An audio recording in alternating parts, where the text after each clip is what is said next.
오늘은 ETF 번외편으로 나스닥 설명해 줄 거야. 전국에서 엄청 핫한 빵집이 서울 쇼핑몰 한 곳에 입점한다고 해보자. 어디겠어? 더현대나 스타필드 아닐까? 압구정 갤러리아의 오픈. 이상하잖아. 오늘은 이 이야기로 나스닥 설명해 줄게. 나스닥 그냥 미국 기술주 아니야? 라고 하거나 나스닥 그냥 들어만 봤어. 라고 하거나 이렇게 생각하는 사람 많아. 나스닥은 일단 주식시장 이름이야. 기업들이 모여있는 장터, 주식 장터. S&P 500은 미국에서 잘 나가는 500개 회사 모음집이었잖아. 근데 나스닥은 주식이 거래되는 시장이야. 나스닥은 코스트코 매장이고 S&P 500은 코스트코에서 잘 팔리는 베스트 상품 500개인 거지. 나스닥 안에도 수천 개 회사가 있고 그중 일부가 S&P 500에 들어가는 거야. 근데 왜 사람들이 나스닥을 기술주라고 하냐? 기술 회사들이 유독 나스닥에 많이 상장돼 있기 때문이야. 나스닥은 1971년에 만들어졌어. 그때 미국 주식시장은 뉴욕 증권거래소가 중심이었거든. 근데 거긴 대기업 위주였어. 전통산업, 제조업, 은행, 오래된 기업들, 상장 조건도 까다롭고 입장벽도 높았지. 그때 등장한 게 나스닥이야. 세계 최초의 전자식 주식 거래 시장이었어. 전화로 주문하고 컴퓨터로 가격 띄우고 전자 시스템으로 거래했어. 지금은 당연해 보이지만 그때는 혁명이었어. 생각해봐. 7, 80년대에 새로 생기는 회사들, 컴퓨터 회사, 반도체 회사, 소프트웨어 회사 이런 애들이 어디로 갔겠어? 보수적인 뉴욕 증권거래소? 아니지. 새롭고 유연하고 기술 친화적인 시장인 나스닥으로 갔어. 그게 쌓이고 쌓여서 애플, 마이크로소프트, 인텔 이런 애들이 전부 나스닥에 자리 잡은 거야. 그리고 90년대에 인터넷이 터졌어. 닷컴 열풍.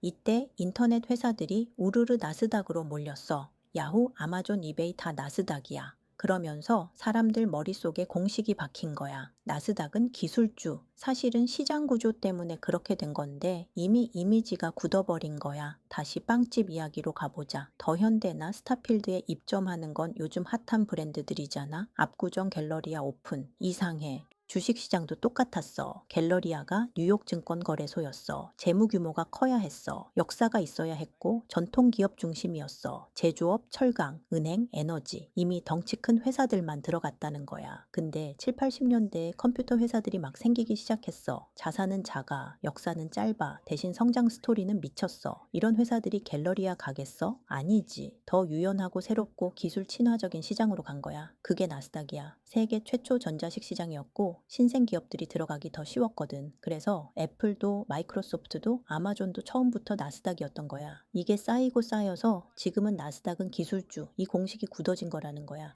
한 회사는 보통 한 거래소에만 주상장돼 있어. 그래서 나스닥에 상장된 회사가 동시에 뉴욕 증권거래소에 또 상장돼 있는 경우는 일반적으로 없다고 보면 돼. 기업은 보통 한 곳을 골라서 상장해. 애플, 마이크로소프트, 아마존 같은 회사들은 처음부터 나스닥을 선택했어. 반대로 코카콜라, JP모건 같은 전통 대기업들은 뉴욕 증권거래소 쪽이야. 요즘은 전자거래 시스템이 워낙 발달해서 실제 매매는 여러 거래 시스템을 통해 체결돼. 하지만 공식 상장 시장은 하나라는 거야. 쉽게 말하면 브랜드가 더현대에 입점해 있어도 물건은 온라인몰에서도 팔리잖아. 근데 본점은 어디냐? 하면 하나라는 거지. 기업 입장에서 거래소는 그냥 주식 파는 장소가 아니야. 브랜드 선택이야. 우리 어디 간판 달 거냐? 이 문제라는 거야. 기업은 생각해. 우리 회사는 안정적인 기업 이미지로 갈까? 아니면 성장 스토리로 갈까? 빠르게 성장하는 AI 기업이 전통 제조업 중심 시장에 가면 투자자랑 코드가 안 맞을 수 있거든. 주식 거래소도 쇼핑몰처럼 투자자, 즉 손님들의 코드를 맞춰서 이미지 마케팅을 하는 거야. 뉴욕 증권 거래소는 역사, 전통, 규모, 배당을 선호하는 투자자가 모여. 나스닥은 기술, 혁신, 성장, 미래 스토리를 좋아하는 투자자가 모여. 기업도 사람처럼 자기 이미지에 맞는 무대를 고르는 거야. 그래서 S&P 500에 들어있는 회사는 뉴욕 증권 거래소에 상장돼 있을 수도 있고 나스닥에 상장돼 있을 수도 있어. 애플과 코카콜라는 둘 다 S&P 500에 포함되어 있지만 각각 나스닥과 뉴욕 증권 거래소에 상장되어 있는 거지. 어디에서 거래되느냐와 지수에 포함되느냐는 완전히 다른 개념인 거야.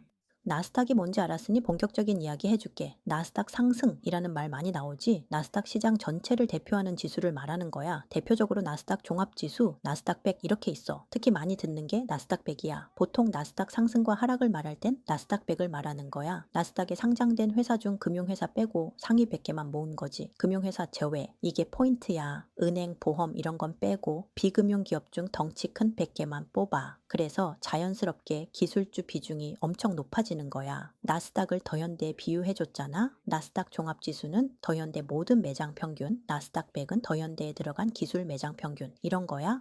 근데 나스닥 100의 금융회사는 왜 제외하는 걸까? 금융은 성격이 완전 다르거든. 은행은 어떻게 돈 벌어? 금리가 오르면 돈을 번단 말이야. 근데 기술 기업은 금리가 오르면 주가가 떨어져. 성격이 완전히 다르지. 금리가 오르면 금융과 기술 기업은 완전 반대로 움직이는 거야. 성격이 다른 회사들의 평균을 내면 성장 흐름을 잘 볼 수 없기 때문에 나스닥의 성격을 잘 나타내는 비금융 기업 100개를 뽑는 거지. 여기서 중요한 포인트. 나스닥은 S&P 500보다 더 빨리 부자를 만들어주기도 하고 더 빨리 멘탈도 박살내줘. 오르내리는 변동폭이 커서 그래. 왜냐? 기술주는 성장 기대감으로 움직이거든. 기대가 커지면 미친 듯이 오르고 금리 올라가면 미친 듯이 떨어져. 살 때 정말 주의해야 하는 부분이지. 문제는 여기야. 나스닥 100의 실제 구조는 엄청 충격적이야. 최근 기준으로 보면 상위 10개 기업 비중이 거의 50%야. 절반. 엔비디아, 애플, 마이크로소프트, 아마존, 메타, 알파벳 등등. 엔비디아랑 애플, 마이크로소프트 이렇게 3개만 합쳐도 20%야. 100개 중 10개가 지수의 반이라는 거야. 나머지 90개 다 합쳐봤자 절반이라는 거지. 근데 S&P 500은 상위 10개 비중이 약 40% 수준이야. 와, 그것도 많이 쏠린 거 아니야? 맞아. 요즘 S&P 500도 꽤 쏠려 있어. 근데 구조가 달라? 나스닥 100은 100개 중 10개가 50%, S&P 500은 500개 중 10개가 40%. 이 차이가 뭐냐면 나스닥은 사실상 10개 기업이 지수의 운명을 좌우하는 구조라는 거야. S&P는 쏠려 있긴 해도 아래 490개가 60%를 차지해 완충 장치가 더 많다는 거야. 그리고 더 중요한 차이가 있어.